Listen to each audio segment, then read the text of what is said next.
ত্রয়োদশ জাতীয় সংসদ নির্বাচনে ঢাকা ১৭ আসন থেকে প্রতিদ্বন্দ্বিতা করবেন বিএনপির ভারপ্রাপ্ত চেয়ারম্যান তারেক রহমান। ২৮ ডিসেম্বর তার পক্ষে মনোনয়নপত্র সংগ্রহ করা হয়।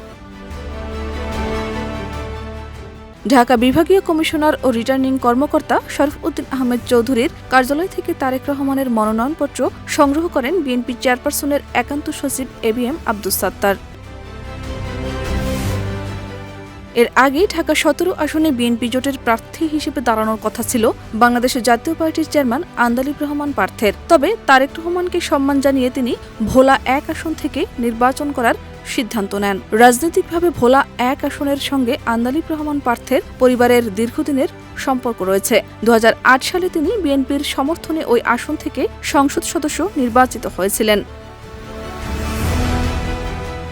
পার্থ নিজেই বলেছেন, ঢাকা ১৭ আসনে তারেক রহমানকে সমর্থন দেওয়া নৈতিক দায়িত্ব।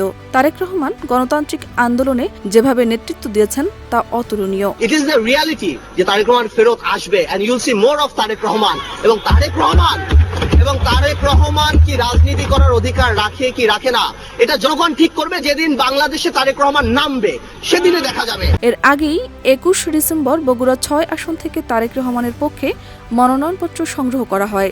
জেলা বিএনপির সভাপতি রেজাউল করিম বাদশা ওই মনোনয়নপত্র উত্তোলন করেন। ফলে ঢাকা ১৭ ও বগুড়া ৬ এই দুই আসন থেকেই নির্বাচনে অংশ নেওয়ার প্রস্তুতি নিচ্ছেন বিএনপি ভারপ্রাপ্ত চেয়ারম্যান।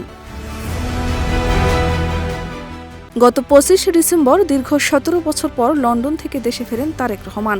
এ সময় তার সঙ্গে ছিলেন স্ত্রী ডাক্তার জুবাইদা রহমান ও কন্যা জাইমা রহমান। এদিন ঢাকায় বিপুল সংবর্ধনায় বরণ করা হয় তারেক রহমানকে। ২৭ ডিসেম্বর এনআইডি নিবন্ধন ও ভোটার তালিকায় নাম অন্তর্ভুক্তির কার্যক্রম সম্পন্ন করেন বিএনপির ভারপ্রাপ্ত চেয়ারম্যান তারেক রহমান। শাহনাজ পারভীন, দেশ রূপান্তর।